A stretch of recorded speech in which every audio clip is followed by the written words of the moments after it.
문제의 가장 큰 원인이 오해 부족에 있다면 그 두 번째 원인은 뭐라고 할 수 있다.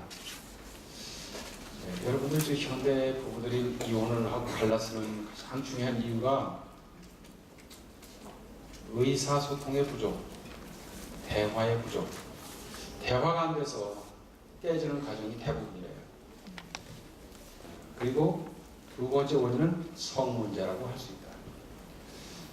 이 성적인 갈등, 불만, 이것이 결혼의 두 번째 원인인데, 사람들에게 물어보면은 이제 우리는 성관계가 만족스럽게 안 해서 이렇게 말하는 사람 어디 없어. 왜냐면 그거는 유교문화이기 때문에 그 말을 안 해요.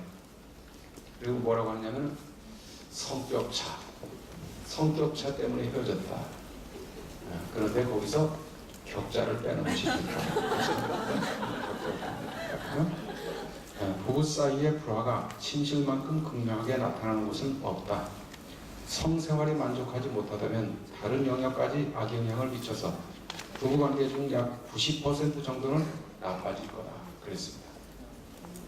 자, 그러니까 성생활이 중요하긴 중요한데 그 순서가 말이야.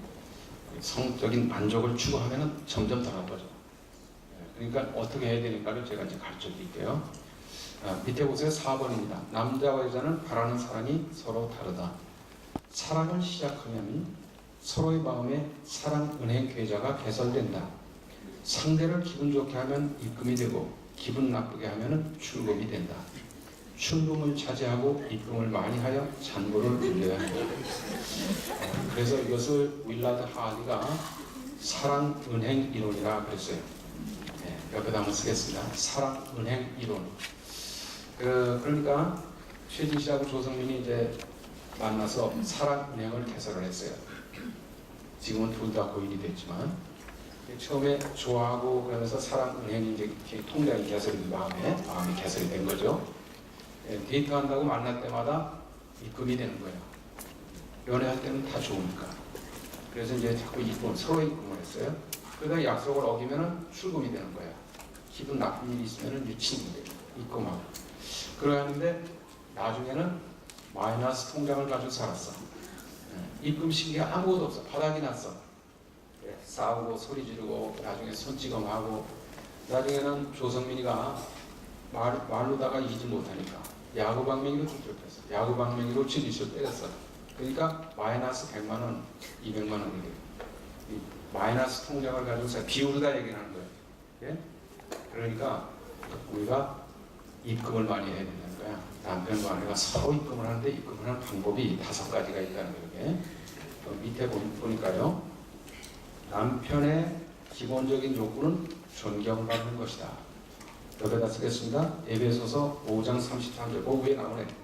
에베소 5장 33절에 이와 같이 남편들도 자기 아내를 자기같이 사랑하고 아내들은 자기 남편을 존경하라 그랬습니다.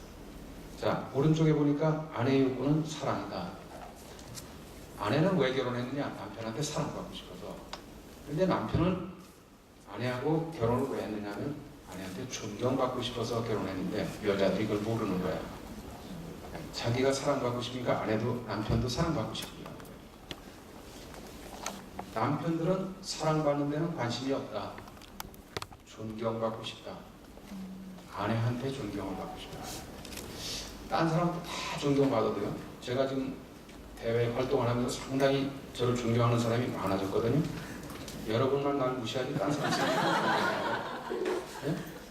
존경하겠는데 집에 가가지고 아내한테 무시를 당하면 아무 소용없다는 거예요. 네? 내가 그러면은 아내한테 존경받는 남편은 행복한 남편이에요. 그렇죠? 제 아내가 그러는데 난 이걸 배워서 그러게 된 거예요. 처음에는 제 아내가 존경할 건덕지가 어디 있어야 존경을 하지. 전혀 존경스럽지 않은 남편이에요. 근데 예전에 그러더라고. 내가 존경하는 사람이 누가 있을까? 그랬더니 두 사람 떠오르더라고요. 첫째는 남편이고 두 번째는 옥하는 목사님. 그러더라고요. 왜냐면 옥하는 목사님이 나를 예수님께 인도했거든요. 그 존경하는 사람이 아무리 생각해도 없더래요. 근데 거기에 1번으로 남편이 들어갔다. 평소에 얼마나 사랑해줬으면 그런 존경을 받겠어요. 여러분이 같이 좋아하더라고요. 1번 보세요. 1번 왼쪽에 보니까 남편은 언제 존경받는다고 느끼느냐? 성적인 만족을 주는 아내. 남자들한테는 성생활이 중요하다. 이 프라이어티 1번 성적 만족이 남자들의 첫 번째 욕구라는 거예요. 이게 통계를 내봤더니 수만 명을 대상으로 나라를 초월해서 남자들의 프라이머리 리드는 성적인 만족이에요. 근데 그거를 아내들이 모르는 거야. 왜냐면 아내들은 안 그렇거든요. 성생활 1년 안 해도 괜찮거든요. 여자들은 성생활 안 해도 괜찮아요. 왜냐면 신체 구조가 그렇게 돼 있어요. 오른쪽에 반면에 남자들이 모르는 게 있어. 아내의 욕구 1번 애정을 표현하는 남편. 왜냐면 아내들은 사랑받고 싶은 거예요. 그러니까 애정 표현하는 방법이 두 가지가 있는데 받았어요. 첫째는 안아주는 거예요. 아내한테 사랑받는다고 느끼게 만들어주는 방법 쉬워. 알고 보니까 쉽더라. 하루에 받았어. 아는 척 하지만 받았어. 하루에 5번씩 안아줘. 아내를 하루에 5번씩을 안아줘. 혼자 오신 분들은 가서 교육을 시켜요. 눈 뜨자마자 첫 번째 할 일이 아내를 안아주는 거예요. 그러니까 우리 집에서는 그러거든요. 침대에서 안아준다 그런 뜻이 아니고 아내가 되게 먼저 일어나요. 그럼 저기 이제 부엌에 가서 뭐 요리하거나 뭐 그러잖아요. 그러면은 남편이 가서 뒤에서 안아줘도 좋고 거꾸로 안아줘도 좋고 앞으로 안아줘도 관계없어. 응? 그런데 그런 것을 아이들 보는 데서 그러면 더 좋아. 네? 그래서 하루를 허그하는 거로 시작하는 거야. 남편이 아내를 안아줘. 그 다음에 출근하면서 안아줘. 출근하면서 해주니까 허그하고서 해주는 거예요. 그리고 저녁에 들어오자마자 안아주는 걸로 시작하는 거예요. 그러니까 아내가 뭐 딴 거 하다가도 남편이 배를 울고 들어왔다 하면은 안길 준비를 해야 돼요. 그렇지? 남편 안아주려고 하는데 아내가 안 오면은 안아줄 수가 없잖아. 이 장단이 맞아야 돼. 네 번째, 잠자리에 들기 전에 안아주는 거야. 그렇지? 내가 몇 번 안아주라 했지? 한 번 남은 거 받았습니다. 할 일이 없을 때. 그래서 하루에 5번씩을 안아준다. 참고로 말씀드리는데 자녀 양육을 위해서 아이들을 위해서 하루에 한 번씩 샌드위치 허그를 하라. 애들을 가운데 놓고서 허그하란 말이에요. 샌드위치를 만드는 거예요. 엄마 아빠가 어릴 때만 그러지 말고 대학교 다니는 아이, 시집 장가 가는 아이도 가운데 놓고 샌드위치 허그하는 거예요. 만났다 하면 가족이니까 샌드위치 허그하라. 그러면 애정 표현이 되는 거죠. 사랑을 전달하는 방법, 첫째는 안아주는 것. 두 번째, 애정 표현하는 것은 말로다가 사랑한다고 말하는 것도 애정 표현이지만 진짜 애정 표현은 어디 있냐면은 여러분 미안해요, 괜찮아요 라는 말을 많이 하는 것도 애정 표현입니다. 여러분 저 이렇게 같이 살다 보면은 상처 주고 미안하고 오해하고 미안하고 그럴 때 있잖아요. 그래서 가정사역 전문가들은 부부관계에서 가장 중요한 말은 사랑해요라는 말이 아니고 미안해요라는 말이에요. 미안하다고 하면은 듣는 사람은 괜찮아. 그러면은 그게 애정 표현이라는 거예요. 자, 두 번째, 놀이 상대가 되어주는 아내, 즉 오락적 친밀감이 중요하다는 거예요. 남편한테는. 그런데 아내에게는 2번 오른쪽에 대화 상대 해주는 남편. 자, 누구간의 대화가 중요하다는 거예요. 말 상대 해주는 남편이 아내를 사랑한다. 그럼 이제 조금 있다가 대화를 그러면 어떻게 하느냐. 왜냐면 저부터가 한국 유교문화에서 남자들이 대화하는 법을 안 배웠거든요. 남자들이 악해서 문제가 아니라 몰라서 그러는 거란 말이야. 남자들이 뭔가 미숙하고 악해서 그런 것이 아니고 대화할 줄을 몰라서 그렇다. 뭐 봤어, 배운 적이 있어. 그래서 제가 이거 안 되겠다. 그래서 대화 기술 배우려고 유학을 간 거예요, 사실상. 네? 그래서 이 상담 기술이라고 하는 게 대화 기술이거든요. 아, 그걸 배워가지고서는 공감하고 대화를 해줬더니 죽어도 협력돼요. 아, 그럼 좋으면 좋다 그러지 왜 매일 죽는다고 그러는지 아세요?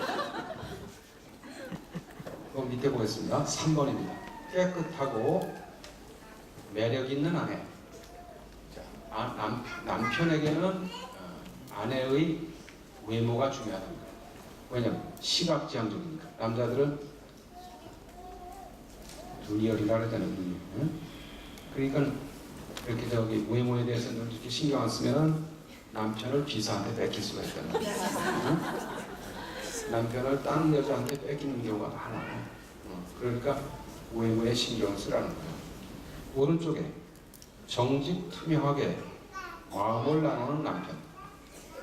그러니까 되게 남자들은 자기 투명하게라는 말은 연약함을 드러내지 않고 무슨 승진했다 뭐 이런 좋은 얘기만 하는 것을 아내가 좋아할 줄 아는데 힘든 거, 스트레스 받는 거, 직장에서 어려움 이런 것도 털어놓을 때 친밀감을 느낀다는 거예요. 아내들에게는 마음을 나누는 투명한 정직한 남편이 필요하다. 내조 집안 살림을 잘하는 아내, 경제적인 필요를 공급하는 남편. 5번째, 남편은 언제 존경받는다 느끼느냐? 칭찬해주는 아내. 세상에 칭찬을 싫어하는 남자는 없어. 그래서 어떤 분이 그랬어. 남편 속에는 말이야 70대 남편이라도 칭찬받고 싶어하는 5살짜리 어린아이가 들어있다. 남자들은요 아내한테 칭찬받으면 존경받는다 느낀단 말이에요. 이 남편이 제일 싫어하는 게 뭐냐 여쭤봤습니다. 잔소리 무슨 잔소리 하면은 그거는 칭찬의 반대 효과가 납니다. 당신은 부족한 남자야. 지적당하는 걸 남자들이 싫어해요. 그러니까 남자를 변화시키는 좋은 방법은 칭찬하는 거예요. 저희 아내가 이걸 배워가지고 칭찬해서 저를 변화시켰어요. 단점을 지적해서는 남자는 안 바뀌어. 칭찬하면은 단점도 없어져. 잘하는 걸 자꾸 칭찬해. 잘하는 게 없는데 칭찬하면 아첨이 돼. 그거는 효과가 없어. 뭘 조금만 잘했다 싶으면 막 뻥 튀어서 막 칭찬하는 거야. 세상에 어떻게 못을 그렇게 잘 박냐? 나는 아무리 해도 손만 안 때리던데 어떻게 당신은 그렇게 못을 잘 박냐? 그런 걸 칭찬했는데 별거 아닌 거. 그런 말이 남자는 막 존경받는다고 그러죠. 오른쪽 아내의 5번째 욕구 자녀에게 관심을 가져주는 남편. 아이들한테 관심을 가져주면은 나한테 관심 갖는 걸로 아내들은 해석을 한다. 그러니까 제가 이제 이걸 배워가지고 애들하고 이제 바쁜 가운데서 놀아줬어. 애들하고 놀아주잖아요. 그러면 제 아내가 지나가면서 당신 지금 나하고 놀아주는 거야? 이렇게 말을 하더라니까. 아이들하고 놀아주면은 자기하고 놀아주는 걸로 해석을 한다. 그렇게 좋아하는 거죠. 그 다음에 여자는 맨 밑에 봅시다. 정서적 친밀감을 원하고. 여자들이 원하는 것은 마음이 통하는 것이지 마음이 가깝게 느껴지는 것이지 몸이 가까운 것이 아니다. 그런데 남자는 성적 친밀감을 원합니다. 이거는 생리적으로 그래. 남자는 어쩔 수가 없어. 왜 그러냐면 성기가 바깥으로 나와 있잖아. 아직도 그거를 모르고 있다는 거예요. 그래가지고 받았습니다. 대기 발령 상태에 있다. 남자는 항상 준비가 돼 있어. 그런데 아내가 준비가 안 돼 있어. 아내가 애들 신경 쓰고 청소하고 집안일을 하고 성생활에는 관심이 없어. 그런데 남편은 항상 준비가 돼 있어. 그러니까 좌절감이 많아 남자들. 원하는데 아내가 협조를 안 하니까. 그런데 이 강의를 들으면 결과가 달라진다는 거예요. 아내들이 변화가 일어나는 거야. 그래서 이제 보조를 맞춰주잖아요. 그래서 그 2번째 제목이 성관계를 뭐라 그랬지? 갖자. 그리고 정말로 필요하다면 대화하자. 센슈얼리티에서 섹슈얼리티로 진행하는 게 순리다. 자, sensuality라는 말은 감각적이 됩니다. 감각이라는 말은 뭐냐면은 5가지 감각 있잖아요. 시각, 촉각, 청각. 이 감각을 먼저 자극을 하는 거예요. 이 성기를 자극하지 말고 감각을 먼저 자극하는 감각을. 그래서 이렇게 안아주고 쓰다듬어주고 이게 전부 애무하고 이것이 감각이죠. 그게 먼저 중요하네요. 그게. 그러니까 이거는 누가 배워야 되냐면 남자들이 배워야 될 문제야. 아내는 항상 준비가 돼 있어. 근데 남자들이 순서를 어기고 그냥 바로 쳐들어가려고 하니까 그래가지고 이제 여자들은 그렇게 안 돼 있어. 이게 순서대로 이렇게 해야지 갑자기는 안 된단 말이야. 받았습니다. 15분 이상의 준비가 필요하다. 여자들한테는 15분 이상을 준비를 해야 돼요. 15분 이상이 뭐냐면 준비가 대화, 말하는 거죠. 이렇게 성에 대해서 말하는 거 말고 그날 있었던 이런저런 얘기, 애들 얘기, 뭐 이런 감정 처리하고 그 대화하는 거 자체가 뭐야? 전이에요. 전이. 아내에게는 대화가 전이다. 대화. 뭐 그날 기분 나빴던 거 있으면 그 대화로 푸는 거. 응? 그 감정이 그 분노가 가득 차 있어. 분노가 가득 차 있는데 성생활을 맞는 그런 건 없어 세상에. 감정을 풀어야 된단 말이야 대화로. 그래서 5번입니다. 부부 대화의 기술. 대화는 결혼의 혈관과 같다. 제가 말씀드렸죠. 대화가 부부 사이의 혈관과 같다. 그러니까 이 피가 안 돌아가면은 동맥경화증 걸린단 말이에요. 그래서 현대의 많은 부부는 받았습니다. 대화경화증에 걸려있다. 대화경화증이라고 그랬어. 대화를 하는데 되기는 되는데 꼭 필요한 말만 해요. 네. 그러니까 이게 대화가 아주 안 되잖아요. 그럼 심근경색으로 이제 관계가 죽어버린단 말이에요. 근데 완전히 죽지는 않았어. 당신 식사하고 가야지. 그런 얘기를 하니까. 기본적인 얘기를 하니까. 대화경화증이라는 게 대화경화증. 그래서 3가지 종류의 대화. 자, 오늘 우리 부부가 주고받는 대화 가운데서 가장 기본적이고 쉬운 대화 1번입니다. 1번 일상대화입니다. 일상적인 대화는 정보를 교환하는 대화예요. 그러니까 오늘 비가 온대 우산 가져가야 되나? 그런 대화 있죠. 아주 일상적인 대화. 응? 인사치레. 그런 대화예요. 근데 사이가 안 좋아지면 일상 대화도 안 해요. 어떤 부분은 말이에요. 같은 침대에서 대화했다면 싸우기 때문에 문자 주고받기로 한대요. 근데 그렇게 하지 말고 두 번째 대화, 심정 대화. 두 번째 대화를 뭐라고 해요? 심정을 나누는 대화. 심정 대화라고 하는 것은 받았습니다. 정서적 친밀감을 위해서 하는 대화예요. 그러니까 아까 말한 대로 감정을 나누는 대화예요. 정서적 친밀감. 이 감정, 심정 대화는 좀 이따 제가 실습을 할 텐데, 심정 대화는 그날에 받았습니다. 경험을 나누는 대화예요. 뭐 당신 오늘 무슨 일이 있었어? 자기 삶에 있었던 경험을 나누는 거예요. 이렇게 부부가. 근데 그런 대화를 서로 안 하잖아요. 네? 제가 이제 오늘 여기 한 현재 집에 가잖아요. 그러면은 서로 관심이 있다면 당신 무슨 일이 있었어? 서로 알고 싶잖아요. 나 오늘 저기 큰아들하고 갈매산 기도원에 갔는데 그래서 목사님이 어떤 설교를 우리 아내가 하는 얘기예요. 이제 그런 식의 자기 경험 세계를 나누는 거죠. 나는 글쎄 경찰관들이 강남 중앙교회에 마치고 데려다 주는데 글쎄 도착하니까 세미나 시작 3시간 전에 도착했지 뭐야. 그래가지고서는 그 여주봉 목사님 설교를 1시간 듣게 됐지. 그런데 정말 성경을 찔러 쪼개가지고 정말 강의를 잘 하시더라. 아내한테 이제 보고를 한 거야. 그런 식의 대화를 서로 경험 세계를 나누는 거예요. 아, 그러는데 예배 마치고 나가지고 시간이 1시간쯤 남는데 이영신 목사가 글쎄요. 내가 좋아하는 그 추어탕을 사줬죠. 아, 추어탕이 말이야. 보통은 5,000원, 6,000원이 되면 13,000원짜리 있잖아. 그 13,000원짜리 추어탕을 먹는데 그 깍두기가 세상에 그렇게 맛있었어요. 그래가지고 당신하고 같이 먹었으면 좋았는데 그런 아쉬움이 있더라. 그래서 당신 데리고 나중에 한번 가려고 그래. 그런 얘기를 하는 거야. 이제 그날 있었던 경험을 얘기하는 거야. 근데 이 목사님 하는 얘기가 신라 호텔 주방장 하던 사람이 따로 차린 거래요. 보통 맛이 아니니까. 받았습니다. 추어탕이 좋다. 추어탕은 그런 얘기를 하는 거예요, 서로. 무슨 일이 있었나 이 얘기는 심정 대화요. 자, 세 번째 대화를 갈등 대화라고 해요. 갈등 대화.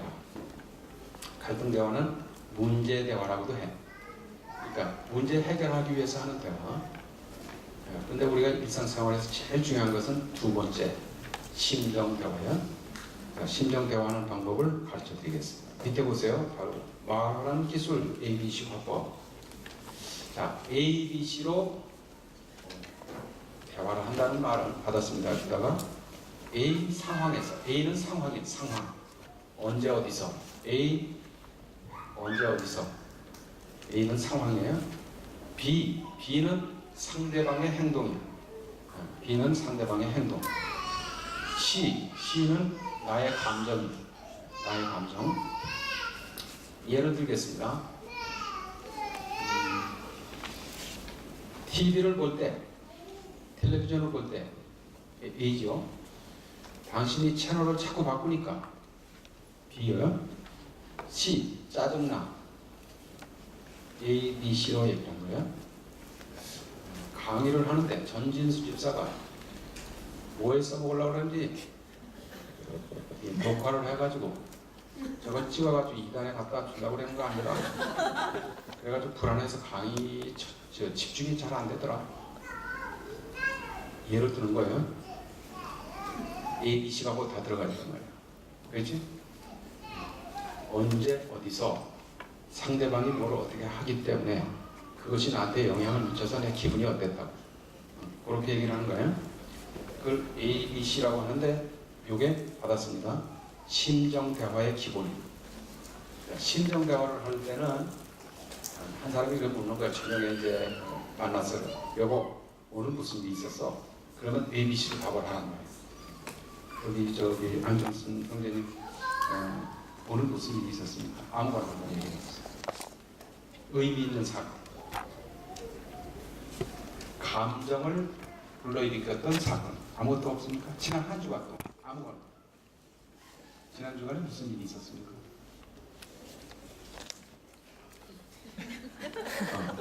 이 남자들이 되게 이래. 감정 표현에 익숙하지 않아요. 전진수. 네. 어떤 일이 있었습니까? 지난주에 비즈니스 미팅을 몇 건을 했는데 A, B, C. 네, 상대방이 지나치게 요구하는 상황들이 너무 많아가지고 내 감정이 이건 아니다 싶어가지고 뛰쳐나가고 싶었습니다. 지난주일에 비즈니스 미팅을 했는데 그러니까 A죠. 네.